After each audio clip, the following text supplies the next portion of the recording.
Armenia's foreign ministry spokesperson announced today that the next meeting of the special envoys to the Armenia-Turkey normalization talks will take place on July 1st in Vienna. The Armenian special envoy is Deputy Parliamentary Speaker Ruben Rubinyan, and the Turkish special envoy is veteran diplomat Serdar Kilij. Kilij and Rubinyan have held 3 meetings so far. The first took place in Moscow, and the second 2 took place in Vienna. Besides the talks between the special envoys, Armenia's foreign minister Arat Mirzoyan and Turkish Foreign Minister Mevlut Cavusoglu had a meeting on March 12th in the Turkish resort city of Antalya.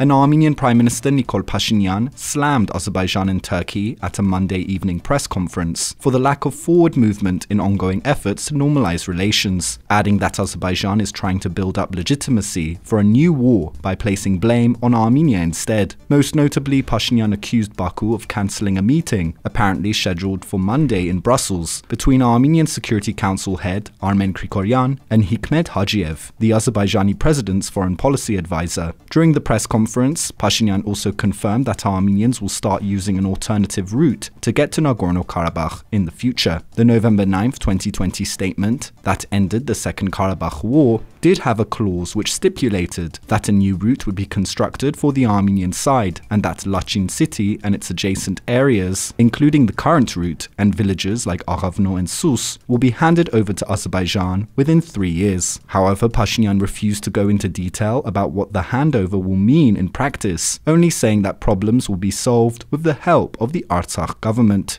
Monday's press conference was Pashinyan's first since January. It was held online, as has been standard practice for the Prime Minister since the onset of the coronavirus pandemic in early 2020.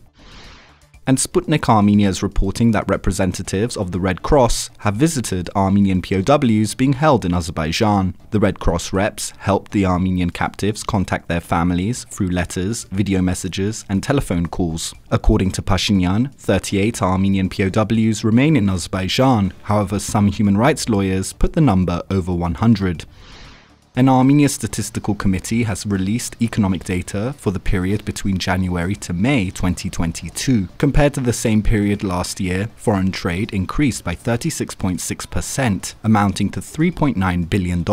Exports increased by 27.5% and imports by 42.4%. Economic activity increased by 10.2%, electricity production increased by 13.31%, industrial output increased by 2.7%, the construction sector grew by 11.4%, and services grew by a significant 24.9%. The International Monetary Fund also expects that Armenia's GDP growth is to reach 5% in 2022. Though many lauded these latest figures, inflation still caused angst for many observers, with consumer prices increasing by a whopping 7.7% in only 5 months.